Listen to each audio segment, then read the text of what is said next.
সালামু আলাইকুম ওরহমতুল ঈসা মসি।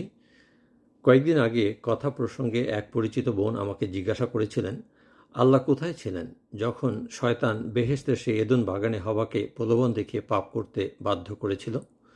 তখন কি তিনি সেখানে উপস্থিত ছিলেন না? আমি বলেছিলাম, আল্লাহ অবশ্যই তখন সেখানে উপস্থিত ছিলেন। তাহলে প্রশ্ন হচ্ছে, তিনি কেন শয়তানের হাত থেকে হওয়াকে রক্ষা করলেন না? যদি তিনি তা করতেন তাহলে তো আমাদেরকে এই দুনিয়াতে এসে আর এত পাপ করতে হতো না। তার মানে হচ্ছে আল্লাহই মানুষকে পাপ করতে বাধ্য করেছিলেন, তাই না? তিনিই হচ্ছেন সকল নাটের গুরু, তিনিই হচ্ছেন শয়তানের আসল বন্ধু। কি বলেন আপু? আপু বললেন, আস্তাগফিরুল্লাহ আস্তাগফিরুল্লাহ। আপনি এভাবে বলছেন কেন ভাই? আমি বললাম, তাহলে আর কিভাবে বলবো? আল্লাহর উপস্থিতিতেই শয়তান হওয়াকে পাপ করতে বাধ্য করেছিল, আর আল্লাহ সেখানে উপস্থিত থেকেও কিছুই করলেন না, হওয়াকে সেই নিষিদ্ধ ফল খেয়ে পাপ করতে দিলেন। এই প্রশ্নটি আমাদের সকলের জন্যই খুবই গুরুত্বপূর্ণ একটি প্রশ্ন।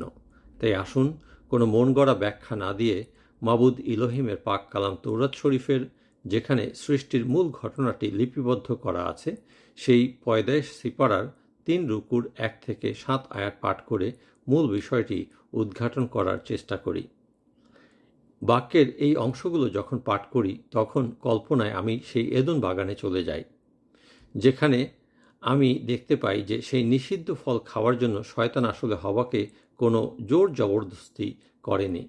সে খুবই কৌশলে মাবুদ ইলোহিমের কথাগুলোকেই হবার মুখে বসিয়ে দিয়ে সেই অতি প্রাচীন ভঙ্গিতেই খোদার কথাকে এবং হওয়ার প্রতি খোদার ভালোবাসাকে প্রশ্নবিদ্ধ করে দিয়েছিল।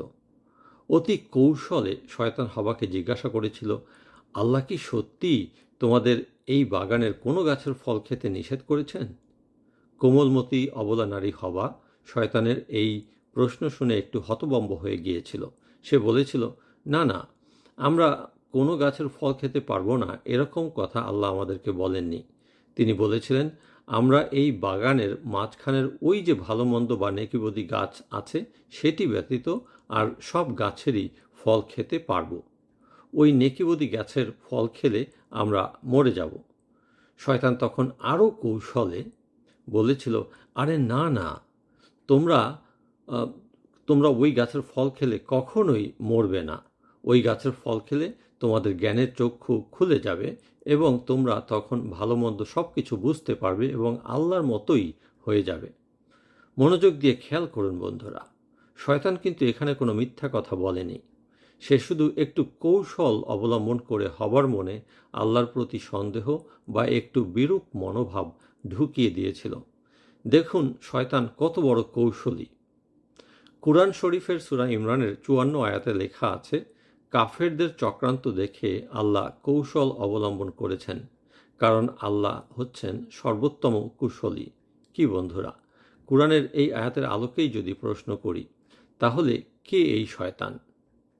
আল্লাহ যদি সর্বোত্তম কুশলী হন, তাহলে তার উপস্থিতিতেই শয়তান কিভাবে এত বড় কৌশল করে আল্লাহর বলা কথাকেই ব্যবহার করে হওয়াকে আল্লাহর মহব্বত ও তার বাক্যের বিরুদ্ধে কাজ করতে বাধ্য করেছিল? এদন বাগানে শয়তান কি তাহলে আল্লাহর সমস্ত কৌশলকে ব্যর্থ করে দিয়েছিল? শয়তানই কি তাহলে সর্বোত্তম কৌশলী? আমার উপরে রাগ করবেন না, আল্লাহর কালামসমূহ খুলে দেখুন, পড়ুন এবং ভাবুন।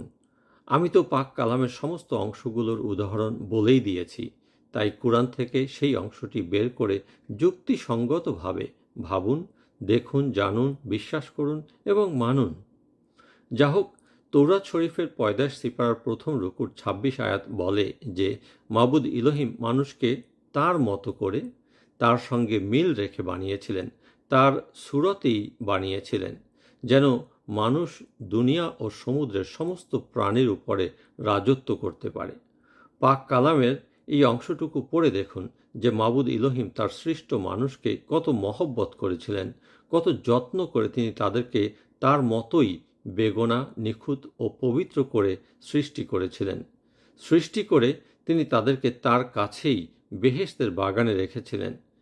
তিনি কিন্তু তাদেরকে সেই বাগানে কোনো বন্দি দাস করে রাখেননি। তিনি তাদেরকে সেখানে দিয়েছিলেন স্বাধীনতা, স্বাধীন ইচ্ছাশক্তি, মাবুদ ইলোহিম চেয়েছিলেন সেই স্বাধীনতা ব্যবহার করে আদম এবং হওয়া যেন সত্যিকারভাবেই তার বাধ্য হয়ে থাকে, তার মহব্বতের মধ্যে থাকে। কিন্তু না, সুখে থাকলে যেমন ভূতে কিলায়, তেমনি বেহেশতের সেই মহাসুখের মধ্যেও ভূতরূপী সর্বোত্তম কৌশলী শয়তানের ফাঁদে পা দিয়ে আদম ও হওয়া মাবুদ ইলোহিমের মহব্বতকে ভুলে গিয়েছিল। তারা তার অবাধ্য হয়ে সেই নিষিদ্ধ ফল খেয়েছিল। কিন্তু প্রশ্ন হচ্ছে, আল্লাহ কেন এটা হতে দিলেন? কেন? মনে রাখবেন বন্ধুরা, জোর করে কখনো কারো কাছ থেকে সত্যিকার ভালোবাসা পাওয়া যায় না। যা অন্তর থেকে আসে তা পাওয়া যায় না।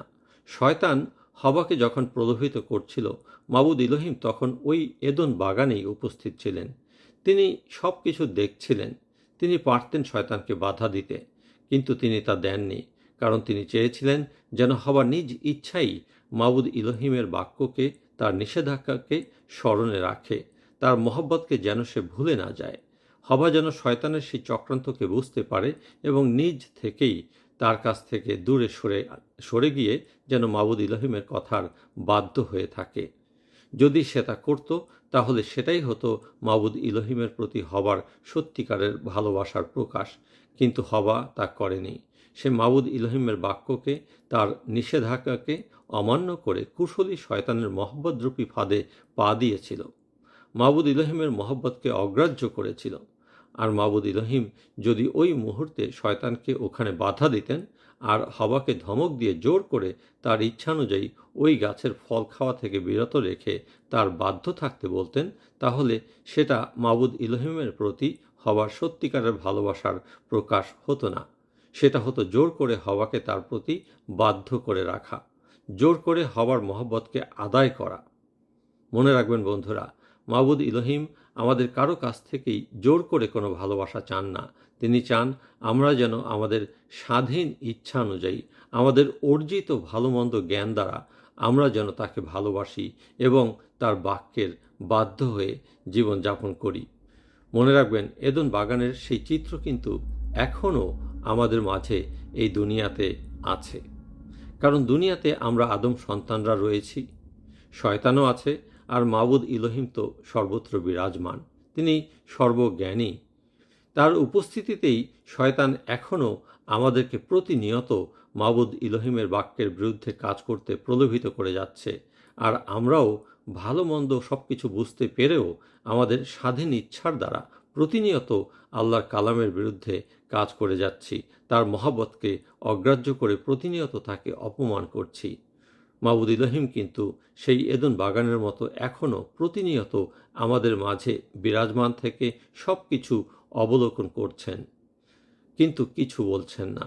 কারণ তিনি আমাদের কাছ থেকে জোর করে কোনো ভালোবাসা, কোনো মহব্বত চান না। কারণ আমাদের কাছে এখন স্বাধীনতা ছাড়াও রয়েছে ভালো মন্দ বোঝার ক্ষমতা। তাই কোনো প্রলোভন সামনে আসলে আপনি শয়তানকে সুযোগ দেবেন, নাকি তাকে না বলে মাবুদ ইলোহিমের কাছে ফিরে আসবেন, সেই সিদ্ধান্তটা আপনাকেই নিতে হবে। ভাববেন না মাবুদ ইলোহিম সব সময়ই চুপ করে বসে থাকবেন।